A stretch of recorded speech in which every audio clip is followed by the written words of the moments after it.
All right, good morning. Good morning. My name is Lucas Johnson. I guess we'll start. So, thank you all for coming out here this morning. It's a little chilly. We appreciate you being out here. Today we've got a panel of students, teachers, and medical professionals out here to give testimony. We have a wide variety of opinions and perspectives on many issues, but today we're coming here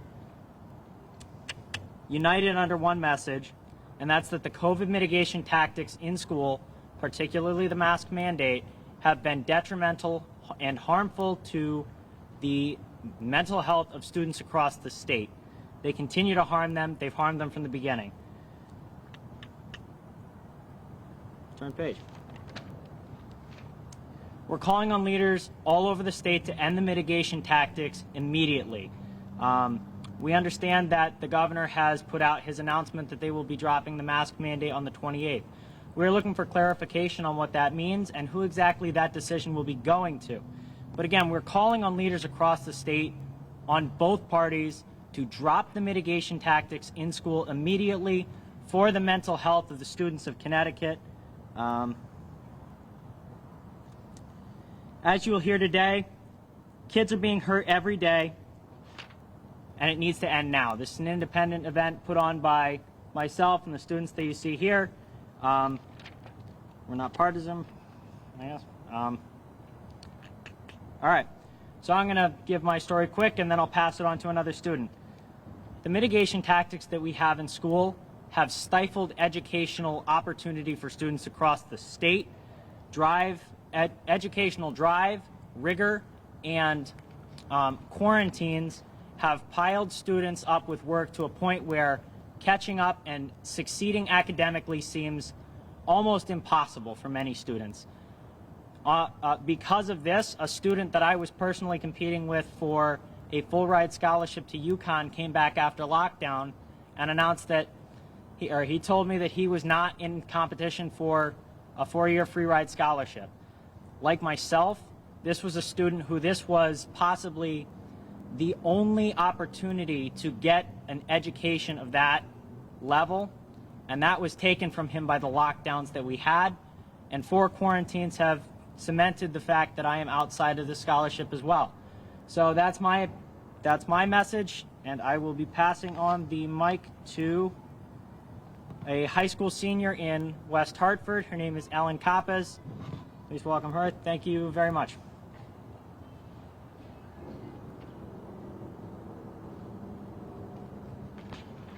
Good morning. My name is Ellen Kapp, and I'm a senior at Hall High School in West Hartford. I'm here this morning because I am truly concerned about how the mitigation tactics are affecting the mental health of those attending West Hartford public schools alongside me and the students in the state of Connecticut.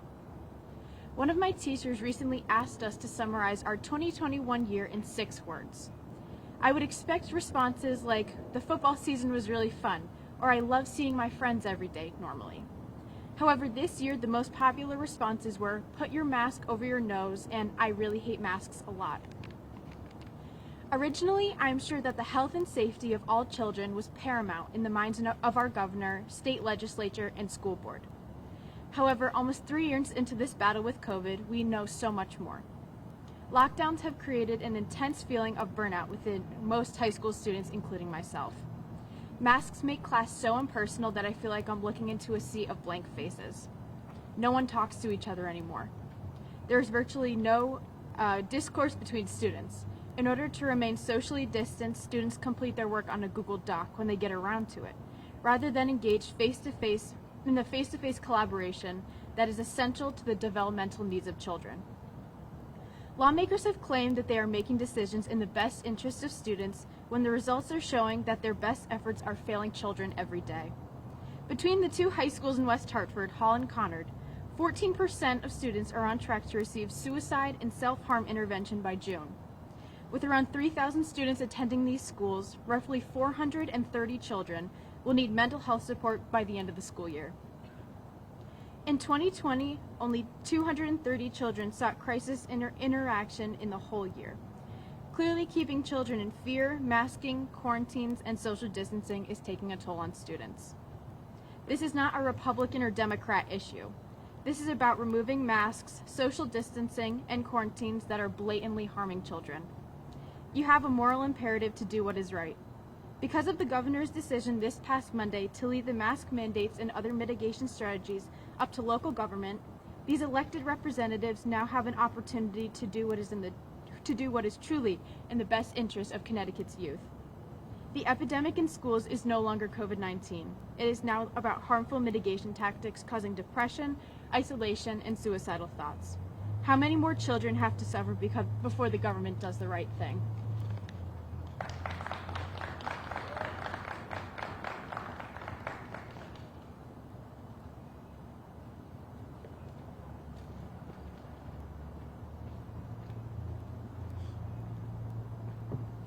My name is Annabelle Miner. Most of you have already seen what my school has done to me over a piece of cloth that I have a medical exemption not to wear. At first, it started with a certain teacher singling me out and removing me from class with 38 minutes remaining of my school day, then proceeding to be cornered by a security guard going outside of the school doors while he is trying to groom me into fitting into his beliefs that everything would be easier if I wore a mask, and that if I didn't, I'd be murdering my family, my friends, and anyone else that I came close to. Before being taken to the office, their solution was to remove me from the class, and that teacher was not to have any consequences or the security guard. Now this is month 3 that I have not stepped foot into school. This is month 3 of teaching myself my English class just so that I'm able to graduate. My school has made no attempts to have me return to school respecting my medical exemption, which has been approved by the health department of my district. Instead, their response is to degrade me and my mother, saying that we are what's wrong with this country. And said that the only way I was able to return to school is if I wore a mask, and I attended school counseling, seeing the school psychiatrist, despite what my parents are doing me. Not knowing what my medical condition is, whether it's behavioral, mental, or physical, despite the mandate Lamont put in place stated that I don't need to disclose anything other than I have a medical professional write an approved note that I cannot wear a mask in school because wearing one is doing more harm than good. Despite Lamont recommending the mask may end in less than a month, still no attempt to get me back in school. I am fully vaccinated and I was complying with every mandate. I was complying with every single thing that Lamont said to do and what my school said to do at start, and still I am being treated like I have done something awful, that I don't deserve to finish the rest of my education with not even 5 months left. This is the type of damage that these masks have done over the last 2 years. This is how students are being treated everywhere now. This is the abuse that's happening, and no one saw anything wrong with it, and still nobody proceeds to listen to me. You're leaving it for people to play God where God does not belong.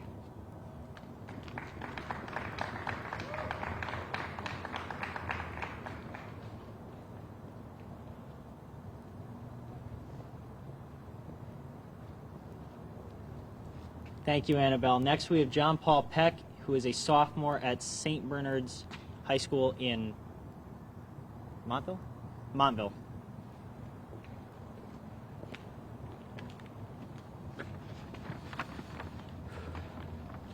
People of Connecticut, my name is John Paul Peck. I'm a high school sophomore in Montville, Connecticut, and I'm here today to tell you about my experience in school. The past 2 years have introduced challenges that have made school difficult for students across the state.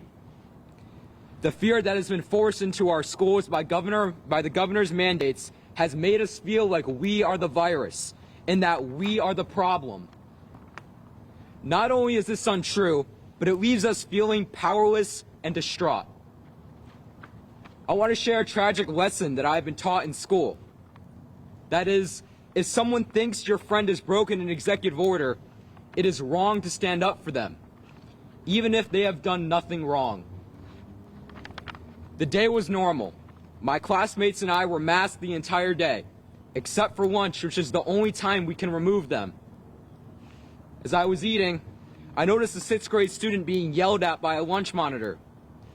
Once he got back, I wanted to make sure he was all right, as he was clearly upset. I asked what had happened. He explained how the lunch monitor saw that his mask was below his nose while he was throwing trash away. He was disciplined because the state mandates that all students have to have their masks on and above their noses at all times. He explained that he was going to be sent down to the office. This was a good student, and he was not simply disregarding the rule. His mask slipped below his nose with his hands full, and he was unable to fix it. Feeling that he was being treated unfairly, I made an effort to talk with the lunch monitor to explain that this was not any act of willful uncompliance, but an accident.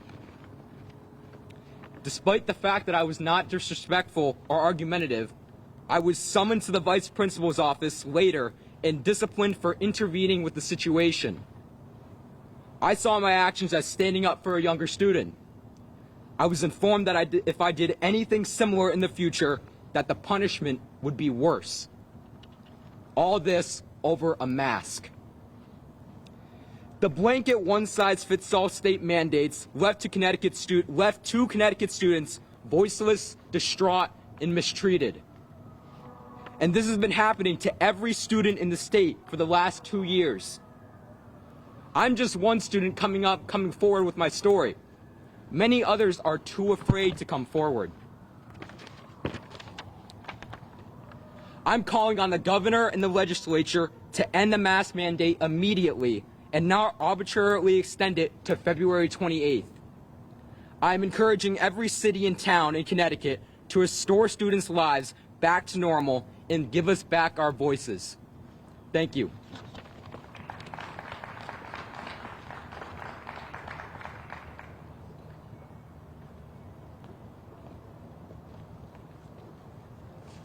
Thank you, John Paul. Next, we have a student, Brianna, how do you say your last name? Terado. Brianna Terado at Bristol Central. Hi, my name is Brianna Terado. I'm a junior at Bristol Central High School, and I'm also a special education student who struggled for 2 years and continues to do so. I am not okay. Many students have been suffering. I have a learning disability, I have ADD, stuttering issues, lack of confidence, and anxiety. All that continue due to mask wearing, and it get worse. I recently attended school with most of the day with no mask, thinking at that point that it was okay. Towards the end of the day, I was sent to the office and told to put my mask on, and I tried explaining how I've been there all day with no mask. It didn't seem like an issue. I tried to discuss how it affects me, and they did not have me speak with guidance. They did not pull my special education team, and I also have an IEP, which they also didn't call my case manager down or anyone that deals with IEPs. They just jumped right to suspension with no attempt to use any other resources. Not like that would help. They only cared that I put my mask on, and none of the reasons is too harmful to my well-being and education. School resources will not make my speech better, will not bring my confidence back, and will not help me keep focused. I can't get better until I breathe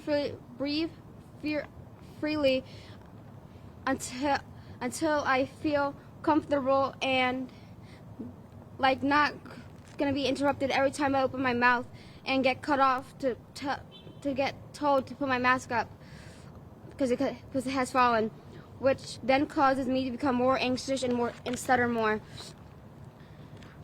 I'm angry that the money and control seems to be more important to the staff and lawmakers rather than my well-being, rather than my education, rather than my mental health.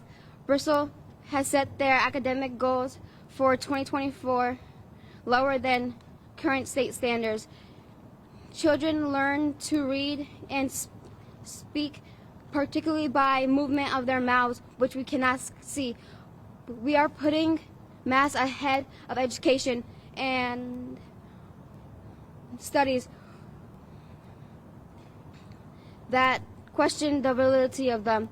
This has to end. The education will not stop suffering. Many kids have and will continue to develop anxiety, low self-esteem, as well as exacerbating the issue they are already having, like my stutter.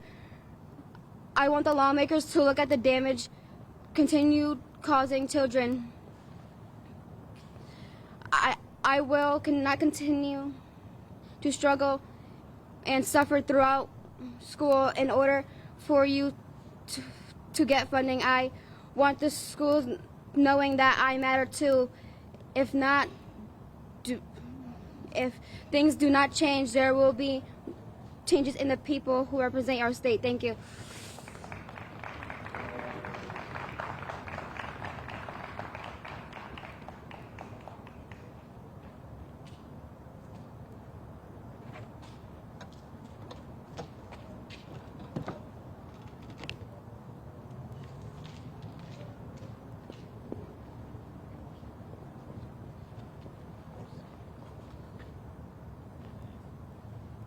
See if we can fix that a little bit.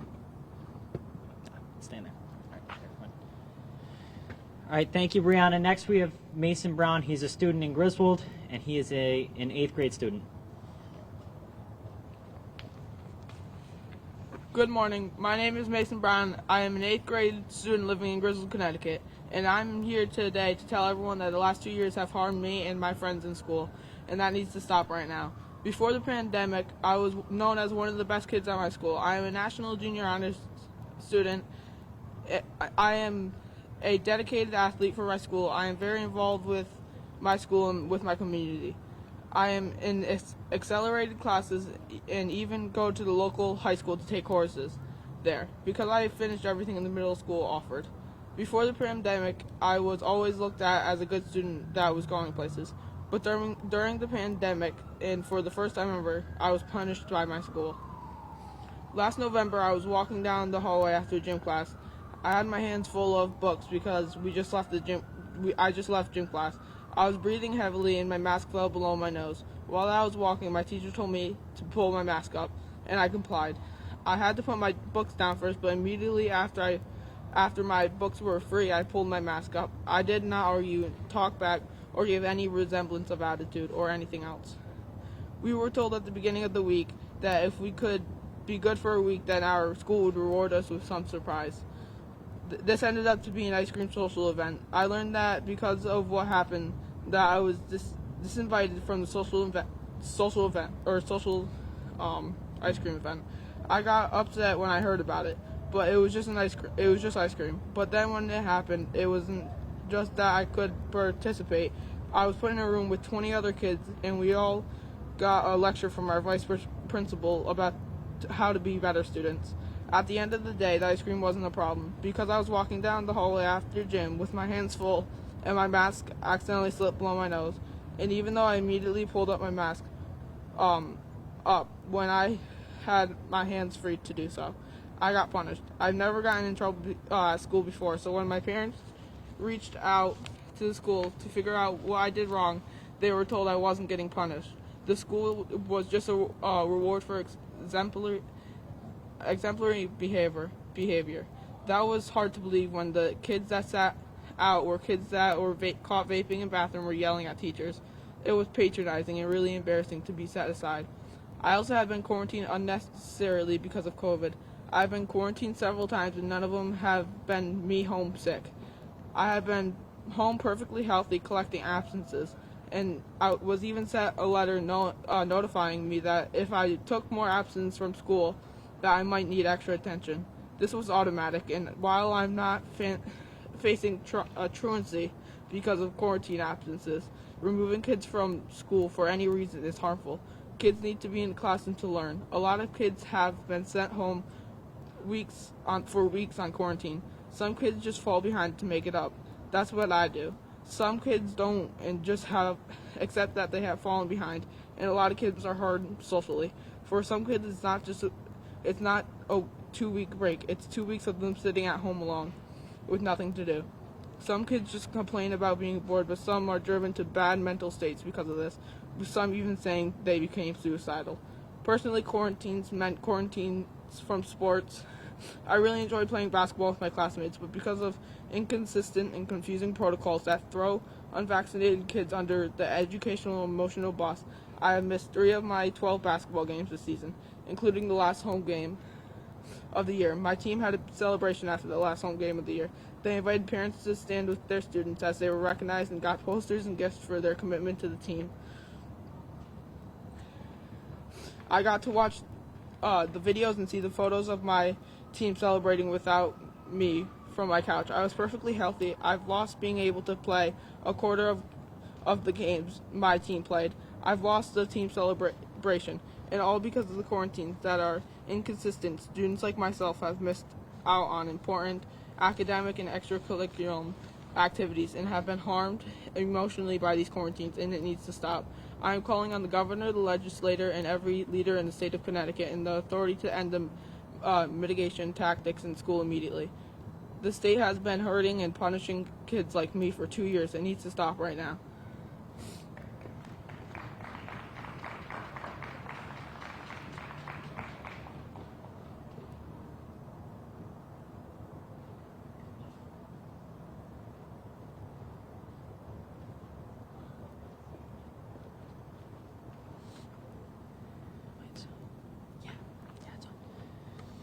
Thanks, Mason. Is that one? Yeah. All right.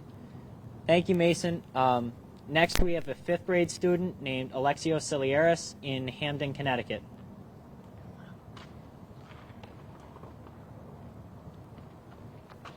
Talk really loud, right into it. Good morning. Thank you for standing here to listen to me. I am Alexio Celieri, a 10-year-old 5th grade student from Hamden, Connecticut. I am here today to share my story.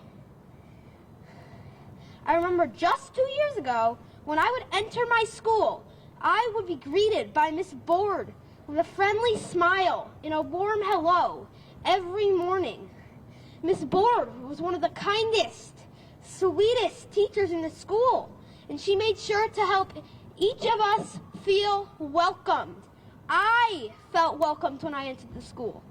Back then, I truly felt like they cared. They cared about starting a child's day off with a warm smile and a friendly environment.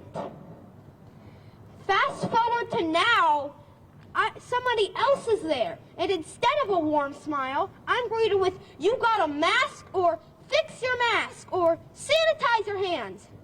I don't get asked about how I'm doing anymore. I don't get any of those warm greetings. And this isn't true for every kid.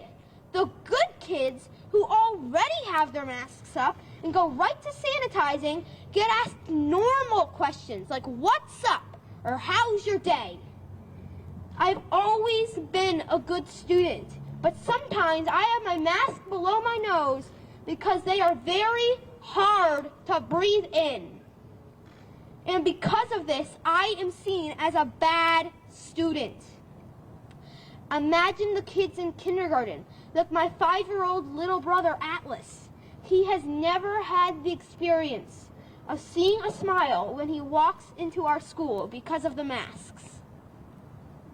One day at school, while I was sitting at my desk, distanced 3 feet from my classmates, and listening to the teacher, I had my mask under my nose because it was uncomfortable to breathe.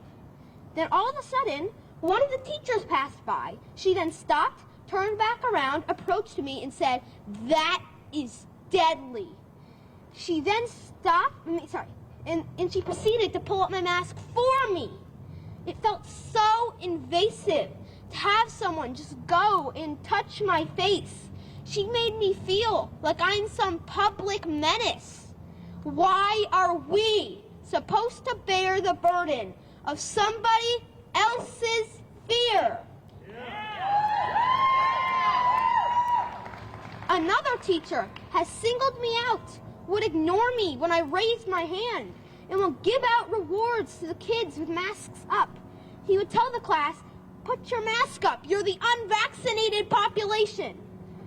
They teach us safety songs to encourage us to wear our masks, but all any of it does is allow the class to gang up on me. Yet my teachers turned a blind eye. Have you ever heard of an adult invading another adult's space to pull up their mask for them? Why is it okay for teachers to call kids like me deadly? Why is it okay for adults to tell kids that we are bad because we don't wear our masks perfectly all the time? Am I a bad kid when my mask falls below my nose? Are other kids better than me because their mask stays on? I went from being known as a top student to being the kid that gets targeted to put his mask up. And nobody seems to care. What is it that I'm doing that is so wrong? I have been bullied and disciplined, had my personal space invaded, been ganged up on, had my name tarnished, and my younger brother doesn't even know what normal looks like. All because of a mask. When people tell you that the kids are fine with this, I can tell you that many of us aren't. Many of us do mind the masks, and we are hoping the adults will stand up for us, yet they still haven't. Many of us are hurting inside, and it feels like no one cares. Please, help us now. Please, stop making us hide our feelings behind a mask. Hold on here. These mandates are hurting us. They are hurting everyone's future. Hey, Governor Lamont. Hey, news reporters, mayors, legislators, superintendents, and all leaders of Connecticut. Please, stand up for us. Stand up for the children and end the mask mandate now. Imagine how much joy you will bring to all the children when we could once again walk into our schools and be greeted with a warm smile. Thank you.